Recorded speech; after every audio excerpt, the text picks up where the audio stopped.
And I now give the floor to those council members who wish to make statements. I give the floor to the representative of France. Madame la Présidente, je remercie le représentant spécial du secrétaire général des Nations Unies et Madame Dicot pour leurs exposés.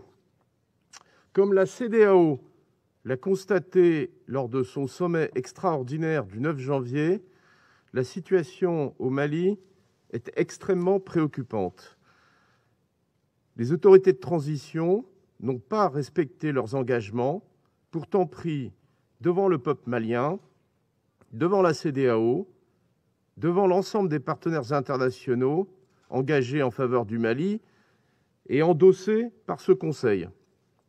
Il n'y a ainsi pas, à ce jour, de trajectoire réaliste de retour à l'ordre constitutionnel et nous assistons au contraire à un rétrécissement de l'espace démocratique.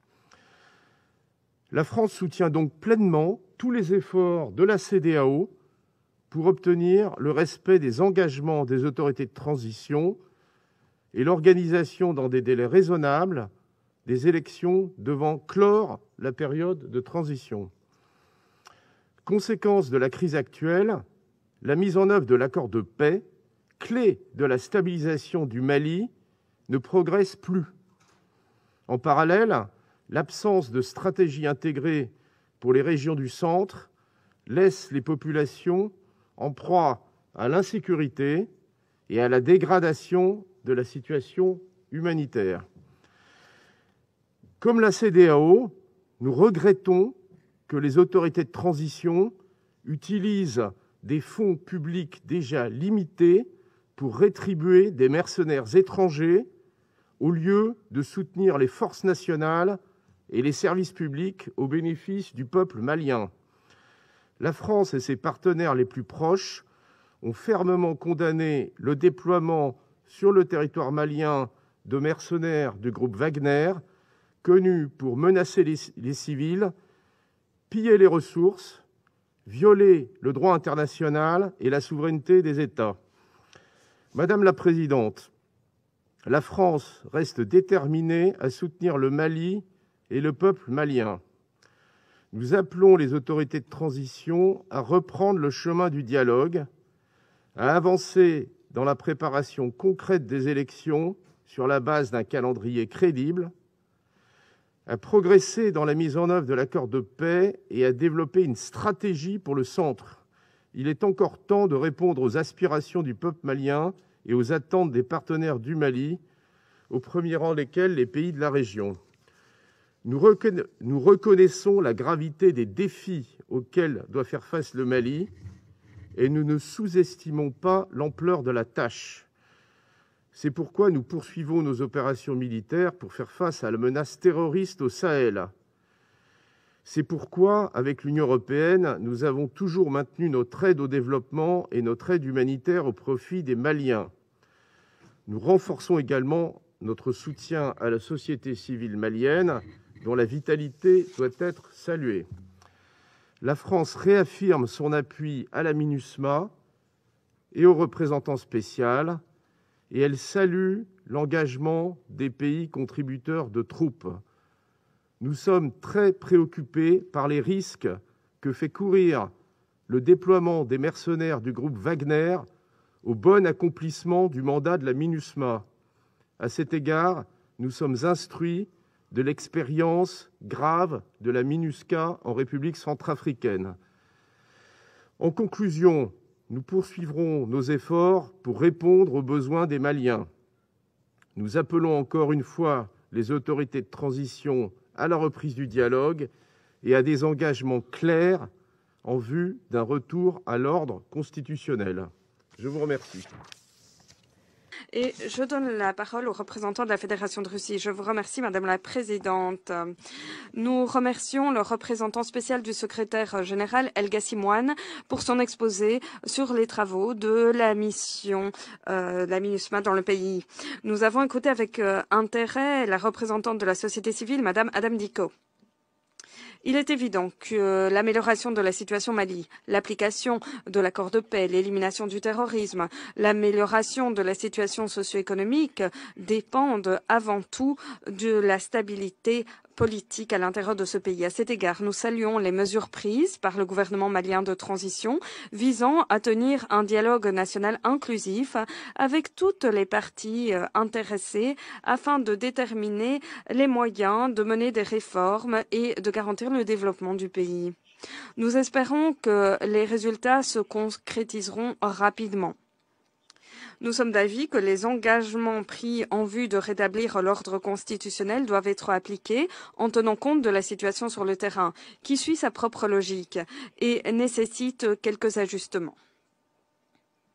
Nous comprenons bien les difficultés auxquelles se heurtent les forces maliennes à l'heure de préparer les élections générales. Nous partageons l'avis selon lequel, sans le rétablissement du contrôle de l'État dans toutes les régions du pays, les résultats d'un scrutin ne sauraient être considérés comme fiables. Et cela mènerait le pays droit à l'instabilité politique comme en 2020. Nous sommes persuadés qu'une ingérence excessive de l'extérieur dans ce domaine, ce que nous avons observé ces derniers mois, ne ferait que compliquer la situation. La situation sur le plan de la sécurité demeure également tendue. Les extrémistes continuent de terroriser la population civile, de mener des attaques contre les formations militaires maliennes et les casques bleus. Les forces armées maliennes, les casques bleus et la MINUSMA essuient de nouvelles pertes.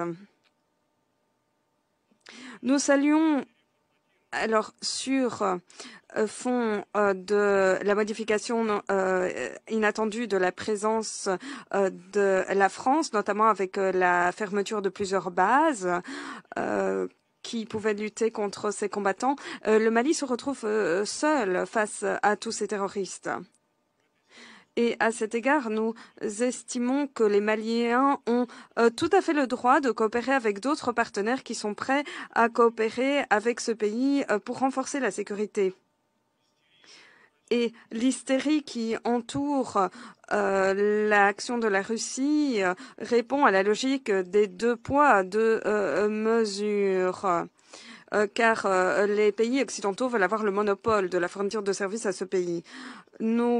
Nous félicitons de la stratégie intégrée des autorités maliennes pour stabiliser le centre du pays. Nous estimons qu'en dépit de toutes les divergences, il serait irresponsable dans les circonstances actuelles de laisser ce pays s'en remettre à son destin, notamment pour ce qui est de réduire l'aide militaire et socio-économique à ce pays. L'imposition de sanctions contre ce pays qui rencontre déjà bien des difficultés pourrait encore faire dégénérer la situation pour la population civile. Les enjeux de sécurité pour le Mali et la région sont extrêmement élevés et à cet égard, nous estimons que les Maliens ont tout à fait le droit de coopérer avec d'autres partenaires qui sont prêts à coopérer avec eux en matière de renforcement de la sécurité. Les critiques de tels actes sont hypocrites et irrespectueuses à l'égard de cet État souverain. Il est impératif de poursuivre une coopération et une coordination approfondie des mesures entre les parties maliennes et la MINUSMA. Nous pensons qu'il est indispensable de parachever rapidement les mesures d'adaptation de la MINUSMA. Nous appuyons les efforts des casques bleus en vue d'apaiser les conflits intercommunautaires et de protéger la population civile. Nous sommes d'avis que les décisions entourant les modalités de la présence de la MINUSMA, notamment pour ce qui est de ses effectifs, doivent être prises en tenant compte de l'opinion de Bamako.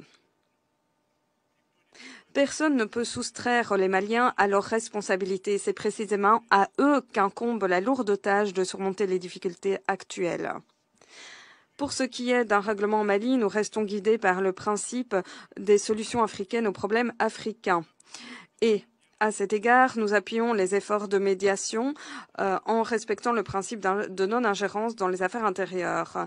La situation au Mali est de toute évidence une composante importante de la situation régionale. Nous sommes prêts à examiner toute proposition de renforcement de l'aide aux forces conjointes du G5 Sahel dans le cadre du Conseil de sécurité. Nous sommes prêts à coopérer pleinement avec le Mali et tous les acteurs internationaux en vue de stabiliser la situation dans le le pays et dans la région dans son ensemble.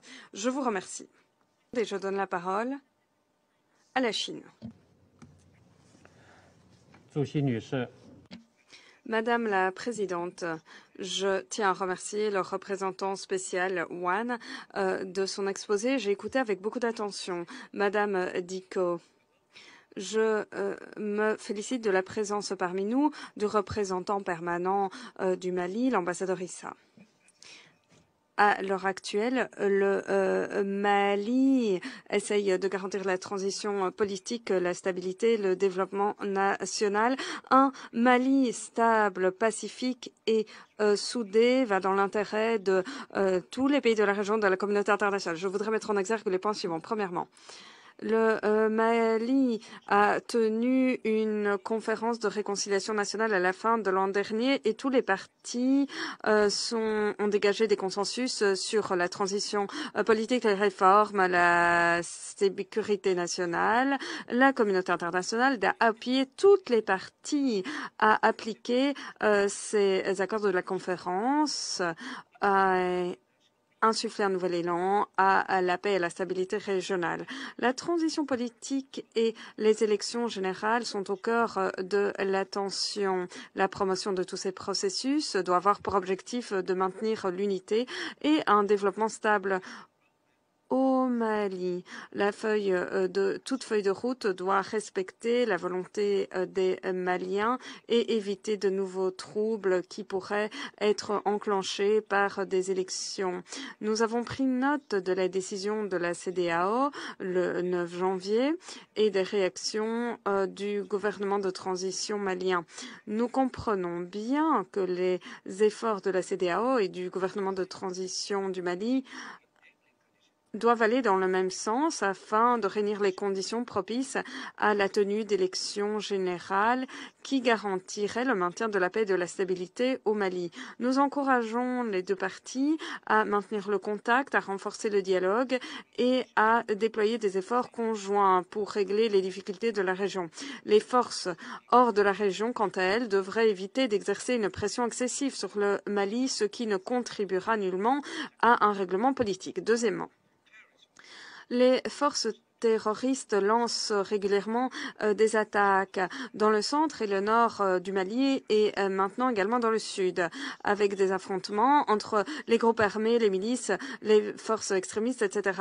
Le Mali est un grand acteur dans la région du Sahel et la communauté internationale doit continuer d'appuyer les efforts du gouvernement malien dans la lutte contre le terrorisme et le maintien de la stabilité tout en respectant la souveraineté du Mali. Il est essentiel de garantir l'application de l'accord de paix et d'avancer en matière de DDR, de redéploiement des forces armées. Nous appuyons le Mali dans l'élaboration d'un processus politique global pour le centre du Mali, rétablir l'emprise de l'État et lutter contre les causes profondes du conflit. Troisièmement, la Chine se félicite du rôle de premier plan du représentant spécial qui s'acquitte pleinement de son mandat.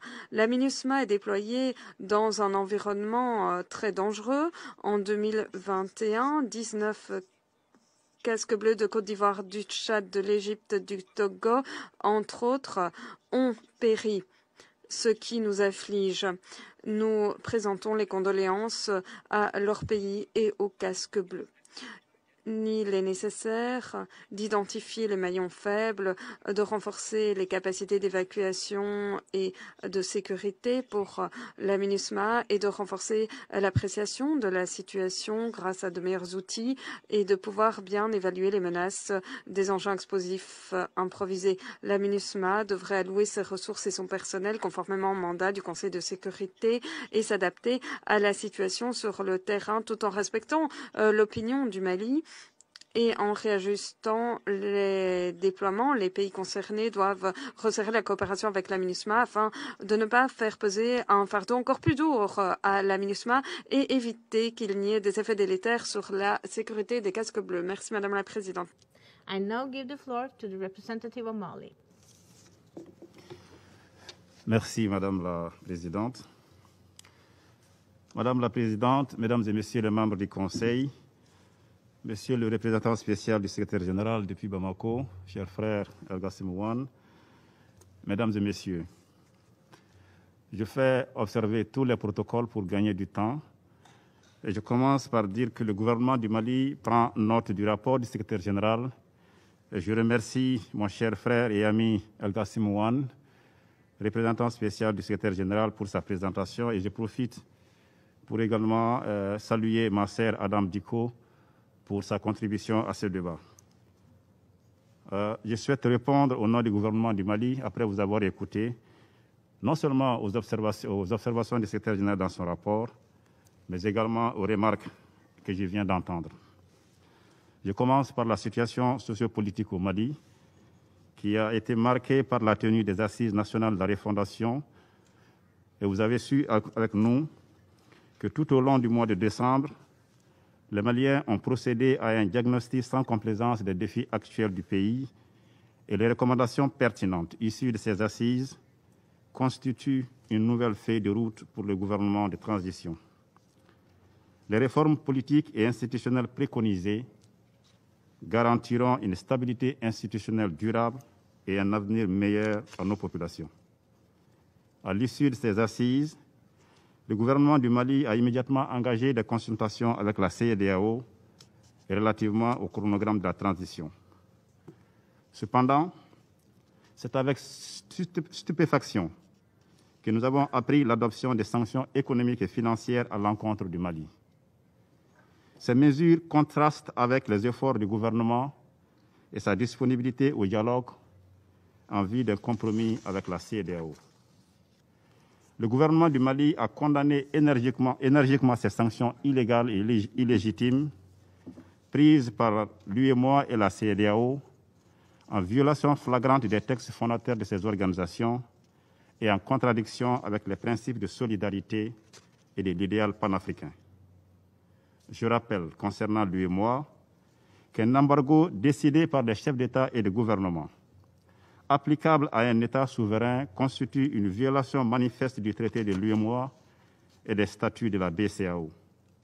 En outre, le gel des avoirs d'un État, des entreprises publiques, parapubliques, ne saurait être appliqué par la Banque centrale, qui reste un organe indépendant auquel chaque État membre a concédé son droit souverain d'émission. S'agissant de la CEDEAO, le gouvernement du Mali a dénoncé et a rejeté les décisions suivantes qui ne sont fondées sur aucun texte communautaire. Il s'agit notamment de la fermeture des frontières terrestres et aériennes des pays de la CEDEAO et le Mali, la suspension des transactions commerciales entre le Mali et la CEDEAO et le gel des avoirs de la République du Mali dans les banques centrales de la BCEAO. J'ajoute le gel des avoirs de l'État malien et des entreprises publiques et parapubliques dans les banques commerciales des pays de la CEDEAO. Dans son adresse à la nation, le 10 janvier dernier, le président de la transition, son Excellence Assimi Goïta, a déclaré que malgré le caractère illégal, illégitime et inhumain de certaines décisions, le Mali reste ouvert au dialogue avec la CEDEAO pour trouver un consensus entre les intérêts du peuple malien et le respect des principes de l'organisation.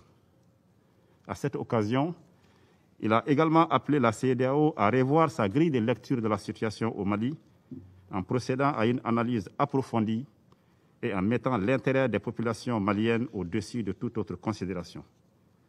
Enfin, le président de la transition a réitéré sa volonté de tout mettre en œuvre pour un retour rapide à l'ordre constitutionnel dans un Mali apaisé et sécurisé. Le gouvernement du Mali en appelle donc à la solidarité et à l'accompagnement des pays et institutions amis.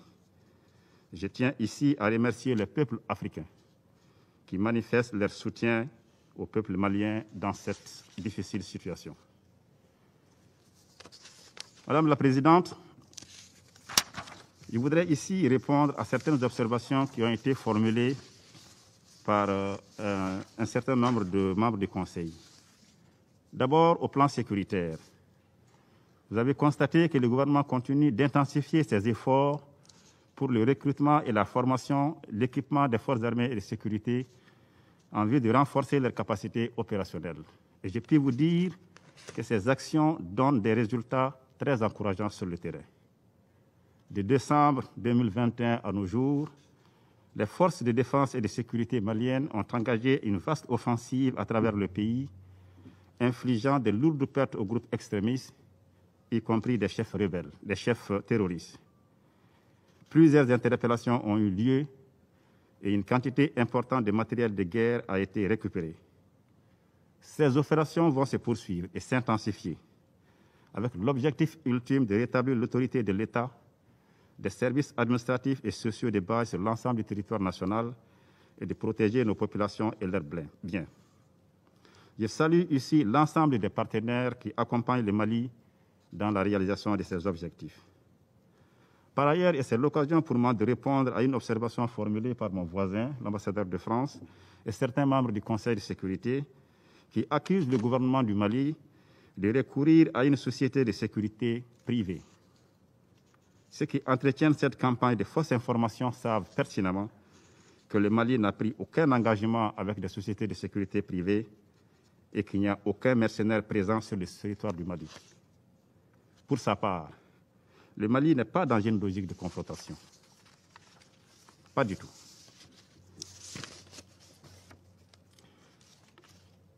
Il reste ouvert à tous les partenaires qui souhaitent nous aider dans la lutte contre les défis multiples qui assaillent notre peuple.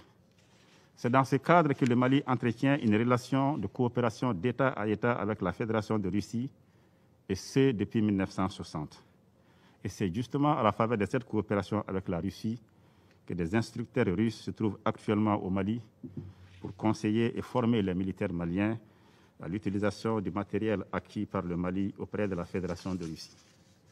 Cher ami et voisin Nicolas de Rivière, je veux que vous compreniez et que vous souteniez le peuple malien dans sa quête de paix et de stabilité. Les Maliens tiennent à l'unité de leur pays.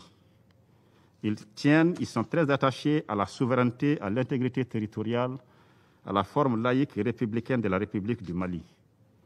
Les Maliens disent à l'unisson que quand on est ami et partenaire du Mali, on est ami et partenaire avec l'ensemble du peuple malien.